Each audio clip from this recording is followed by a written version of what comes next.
Despite Berserk having a reputation for its bombastic action and gruesome nature, I think a lot of fans, myself included, are more captivated by the slower and contemplative moments. The times when we look inside the mind of our characters, and the manga gives us its most thought-provoking messaging. There are plenty of examples of this in the series, but one of my favourites in particular is the Wounds chapters, because chronologically, it's the first time we see the true vulnerability of our protagonist. We see Casca acknowledge her feelings for someone she didn't expect. It's when the two, in amidst all the chaos, unburden each other, and it feels extra sweet to see Guts and Casca embrace each other, considering the journey that got them here certainly wasn't the love at first sight scenario. The relationship between them began and continued to be antagonistic for the majority of the next 3 years. Casca harbours an immediate dislike of Guts, viewing him as a potential threat to Griffith. Her loyalty to Griffith runs deep. However, her disdain for Guts only grows stronger when Griffith unexpectedly places significant value on Guts. From her remarks, it is evident that she experiences feelings of jealousy. Griffith has never said anything like that. Not to anyone. She feels a sense of frustration that Guts has succeeded in gaining Griffith's trust in a manner that she has not, despite her years of devoted service. Over the course of these 3 years, the relationship between Casca and Guts resembles that of two teachers' pets vying for the top position, with Griffith obviously being the teacher. Eventually, Casca begins to develop a degree of appreciation for Guts' prowess in battle, which contributes to the rise of the Hawks. However, as Guts continues to excel, he increasingly appears to be treated as Griffith's equal, which fuels Casca's jealousy. Although she harbours a modicum of admiration for Guts' abilities, this sentiment is ultimately overshadowed by her frustration. This is particularly evident during the confrontation with Zod, where she, with tears in her eyes, blames Guts for jeopardising the dream of both Griffith and the band. Guts in turn becomes irritated by Casca's attitude towards him. I think that many individuals experiencing this story for the first time may find themselves irritated by Casca at this moment. I remember I certainly did, and I remember my girlfriend commenting that she thinks she is kind of annoying.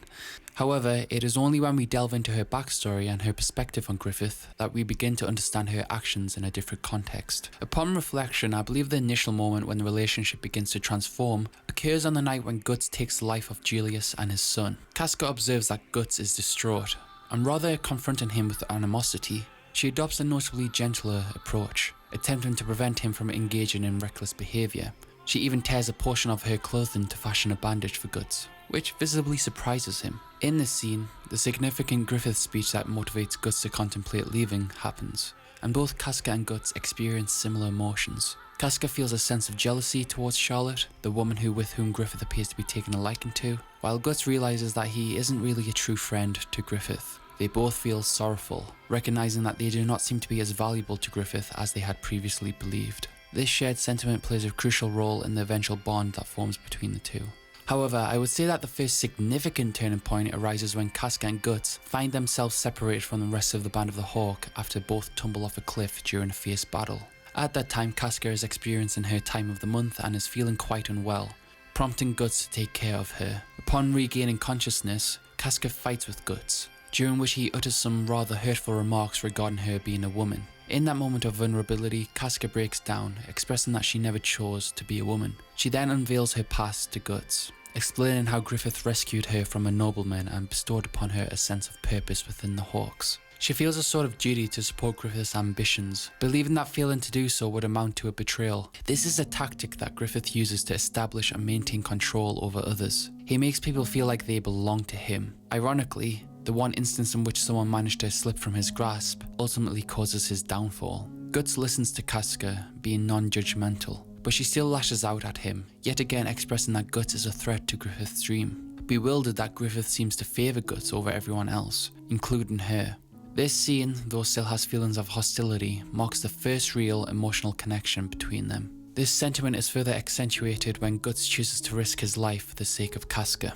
She becomes aware that he is getting hurt for her, and when she is nearly subjected to exploitation, Guts' words motivate her, enabling her to get herself out of the situation. Upon reaching the Band of the Hawk, she conveys a sense of urgency in seeking help for Guts. When they ultimately discover that he is safe, Casca experiences profound relief, even shedding tears of joy. Evidently, Casca's view of Guts is more tender-hearted. From this point onwards, their relationship exhibits little hostility. The Campfire of Dreams sequence reveals that the two characters adopt a softer demeanour towards one another. Guts begins to discuss the concept of dreams, signalling his inner conflict, which demonstrates his increased comfort in sharing his thoughts with someone else. They exchange smiles and engage in light-hearted flirtation. However, Casca soon comes to the realization that Guts is contemplating leaving, which takes her by surprise. I particularly appreciate the moment when Guts sees Casca in the dress for the first time. Her hair and attire make her look more feminine compared to her usual appearance, and Guts is taken aback and he's like, damn, she's actually pretty. Casca notices his expression and gives him a good old elbow to his chin. While outside, Casca conveys her discomfort regarding her appearance, to which Guts' response is like, what are you talking about? You look much better than the noble girls around Griffith. Casca appreciates this compliment. Guts then candidly reveals his intentions to depart from the Hawks. And a month later, as Guts prepares to leave, he engages in conversation with Judah. Judah inquires what is going on between Guts and Casca, noting that they seem to have grown closer, and suggests that Guts should take a chance with her. However, Guts counters by stating that Casca and Griffith are a thing, a fact that everyone is aware of. Judah is like, nah bro, you ain't seeing it. Casca and Griffith can never be. Charlotte is the only woman who can be in Griffith's life. Here, Judah lays it out perfectly. Ever since Griffith came into Casca's life, she has been enamored by him. It doesn't take a genius to work out that she has feelings of affection for Griffith from her first appearance.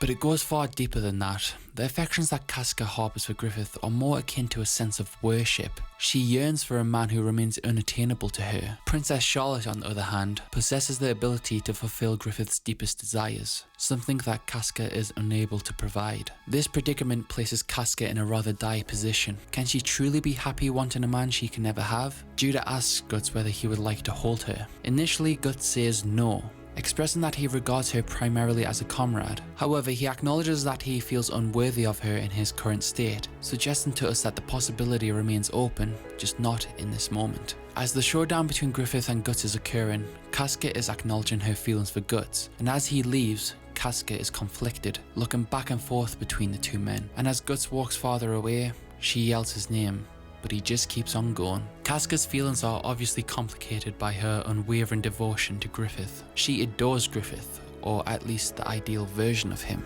Upon Griffith's imprisonment following the revelation of his affair with Princess Charlotte, Casca is left in a state of devastation. She perceives Guts' decision as a sort of betrayal, interpreting it as abandonment, particularly because the Hawks were in dire need for Guts' formidable strength. So a year later, Guts returns to the Hawks after receiving distressing news. When he finds himself alone with Casca, she draws her sword and begins to attack him. Casca is overwhelmed by a range of emotions. The downfall of the Hawks occurred after Guts' departure, a decision that caused Griffith to become impulsive. Guts was meant to be the pillar of strength for the group, yet it fell upon Casca to assume that role. Despite her efforts to maintain morale, she was grappling with her own inner turmoil. Now seeing Guts a year later, she unleashes her pent-up anger, directing it towards the individual she holds responsible for Griffith's actions and the subsequent decline of the band. She expresses her feelings to Guts, who is taken aback by the revelation, for he was striving to be an equal to Griffith, something that he thought would only be a positive thing. He is left frozen in shock,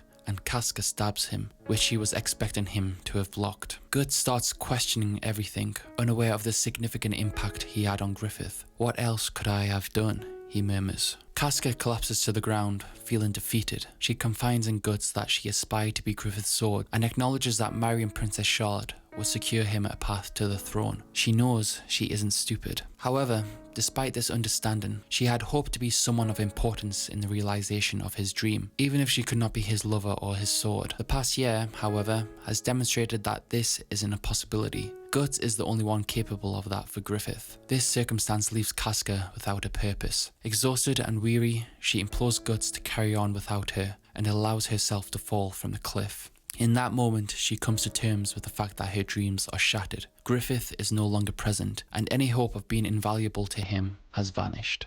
Yet among this despair, there is one man she finds herself drawn to, the very man who has been there to support her in her darkest moments. The man she hates to admit she finds her gaze shifting towards, Guts. The two have many emotions flooding inside them: regret, melancholy, confusion. Their emotions reach a crescendo, and in that moment, they honestly need some love. Then the two look at each other and kiss for the first time.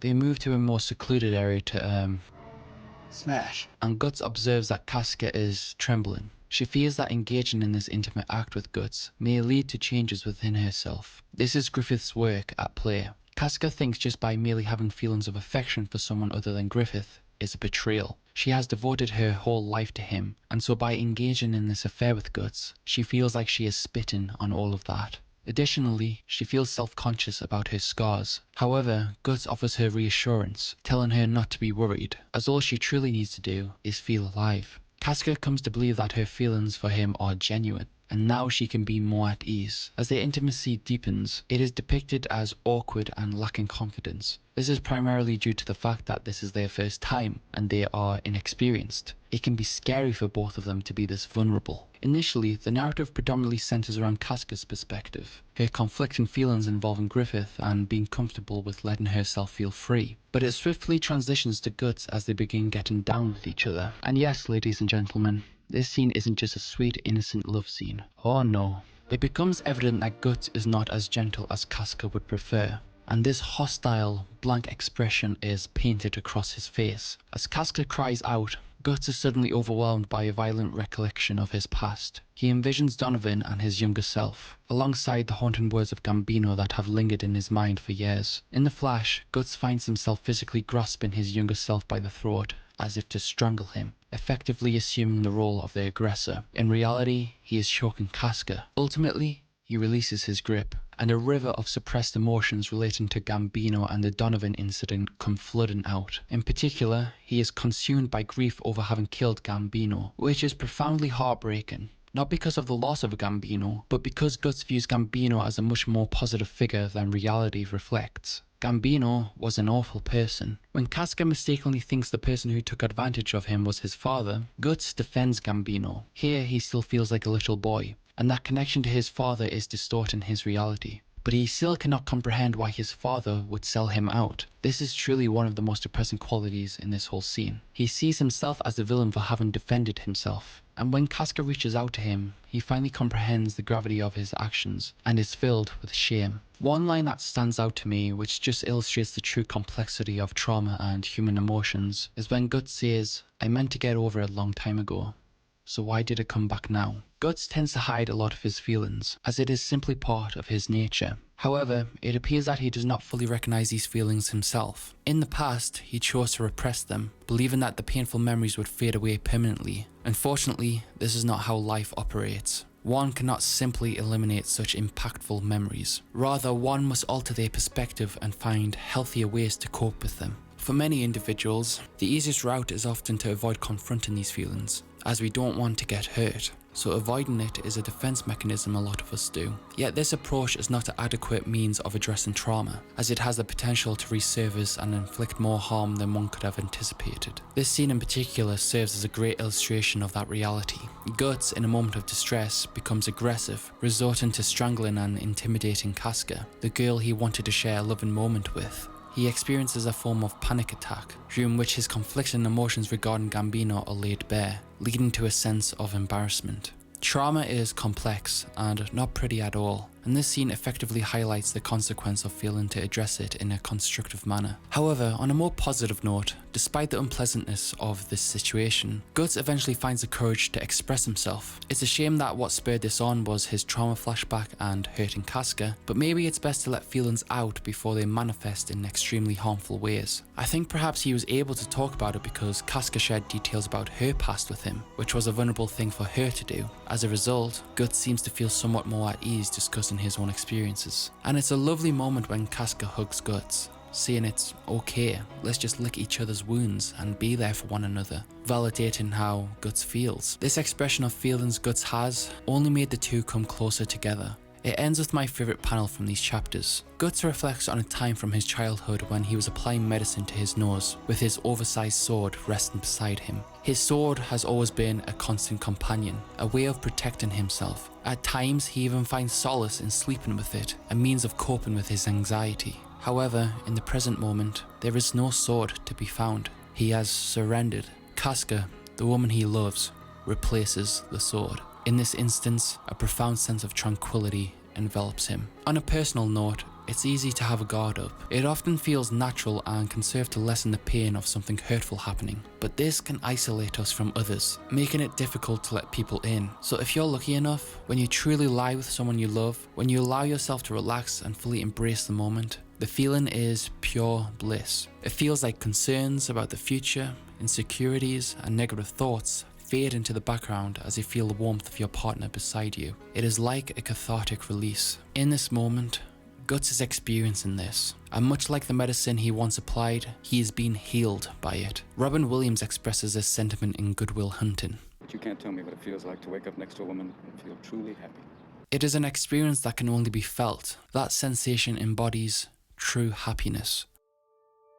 At first, when reading this, I think many would assume it's just going to be Casca and Guts finally smashing. And if you are like me and watched the 97 anime first before reading the manga, I assumed that what was in the manga was just the same as we saw in the anime. But boy was I wrong, for we have something far deeper that adds to the investment we have of our characters. The 97 anime definitely dropped the ball by not including this scene. However, the Memorial Edition decided to adapt this scene, and apart from a few issues I would say it's of acceptable quality. I'd rather take that than no scene at all. As I mentioned before, Casca has a strong devotion to Griffith, and although her feelings are hurt when she acknowledges that Princess Charlotte is what will gain Griffith access to his dream and not her, she still feels like she has this lifelong debt to Griffith despite that, and she will remain by his side regardless of her inner conflict, for there isn't anything else to cling to. But that all changes when a big, buff, unruly man who is almost opposite to Griffith comes into the picture. An element I like that is at play here